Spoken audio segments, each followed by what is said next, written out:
ఆదివాసి బిడ్డలను కలవాలని ఎంత నైట్ అయినా ఒక ఆత్రుతతో నిజంగా ఉదయమే బయలుదేరి ఈరోజు మన ప్రపంచ ఆదివాసి దినోత్సవం ఎక్కడో జెనీవాలో గుర్తిస్తే యావత్తు భారతదేశం అంతా కూడా ఈరోజు జరుపుకునే విధంగా నిజంగా చాలా సంతోషం అనిపించింది. 1994లో ప్రపంచ ఆదివాసి దినోత్సవాన్ని గుర్తిస్తే నాకు తెలిసినంత వరకు ఒక 10-15 సంవత్సరాల నుంచే జరుపుకుంటున్నాం. అలాంటిది దాన్ని జరుపుకోవడానికి అక్క ఈరోజు హైదరాబాద్ నుంచి విచ్చేసినందుకు ప్రత్యేకంగా ధన్యవాదాలు తెలుపుకుంటూ, నాతో పాటు మన అల్లుడు చాలా చక్కగా భాషలో ఉపన్యాసం ఇచ్చి అందరినీ ఆదరించిన మా అల్లుడు ఆదినారాయణ, మా ఎమ్మెల్యే ఆదినారాయణ అల్లుడికి ప్రత్యేకంగా ధన్యవాదాలు. మీరు వరుస మన మైపతి అరుణ్ కుమార్ చాలా చక్కగా మన ఆదివాసీ నాయకుడిగా పేరు పొంది మన హక్కులు పోరాటాలు మన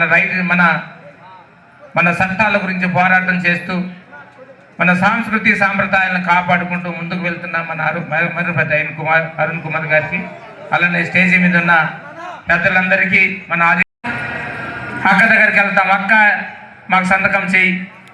ఆదివాసులు ఇంకా రోడ్లు లేవు, ఇల్లు లేవు, మన ప్రాంతానికి ఇంకా వాగులు ఉన్నాయి, వంకలు ఉన్నాయి, వంకలలో బతుకుతూ ఉన్నారు.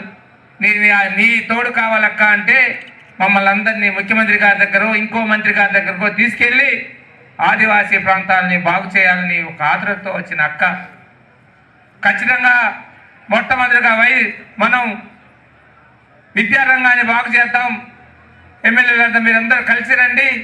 ప్రతి విద్యారంగంలో మన ఆదివాసులు చదివే గ్రామాల్లో గురుకులం స్కూల్ కానీ ఏకలవ్య స్కూల్స్ కానీ 10 పాఠశాలను బాగా చేద్దాం.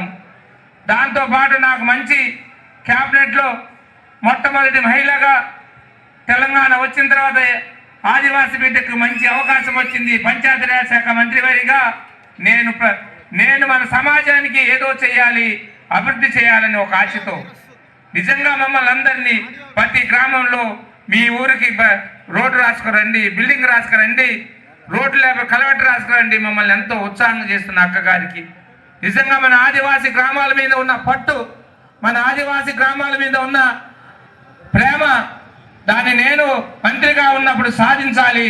మంత్రిగా అవ్వటమే గొప్పతనం కాదు, మంత్రిగా అయినప్పుడు మన ఆదివాసీ గ్రామాలని అభివృద్ధి చేయాలన్న ఆశతో ఈరోజు అక్క ఎంతో ఆవిడొక్క క్షణం నిద్రపోకుండా మనం 360 రోజులుంటే 360 రోజులు కూడా ఒక్కరోజు సెలవు లేకుండా ప్రతి క్షణం ఇక్కడో అక్కడో 10 గ్రామాల్లో గుడాలలో సిటీలలో తిరుగుకుంటున్న అక్కగా ఈరోజు మన ఆదివాసుల్ని బాగు చేయాలి. దాంతో ఒక విధంగా ఒక కన్ను మన మీద వేసి ప్రతి ఆదివాసి గుడాలు బాగు చేయాలి, మనం చదువులు ఇవ్వాలి, వైద్యం ఇవ్వాలి, అభివృద్ధి చేయాలని ఎంతో ఆశతో ఈరోజు అక్క.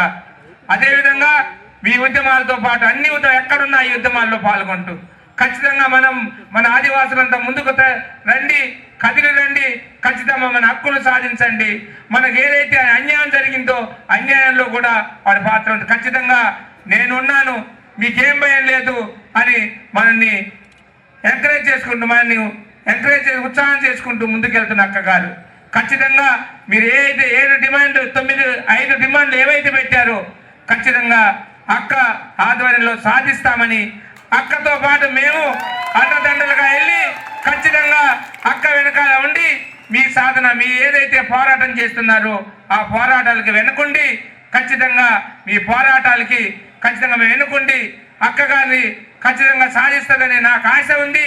వారికి ఆ గొప్పతనం ఉంది. ఖచ్చితంగా ఆవిడ పట్టుబడితే వదిలిపెట్టదు, మీ ఆశయాలని ఖచ్చితంగా నిరూపిస్తుందని ఆశ నాకు ఖచ్చితంగా ఉంది. ఏదైతే మీరు ఆశతో ఈరోజు భద్రాద్రి కొత్తగూడెం పిలిచారో ఆశలన్నీ నెరవేరుతాయని కోరుకుంటున్నాను ఖచ్చితంగా.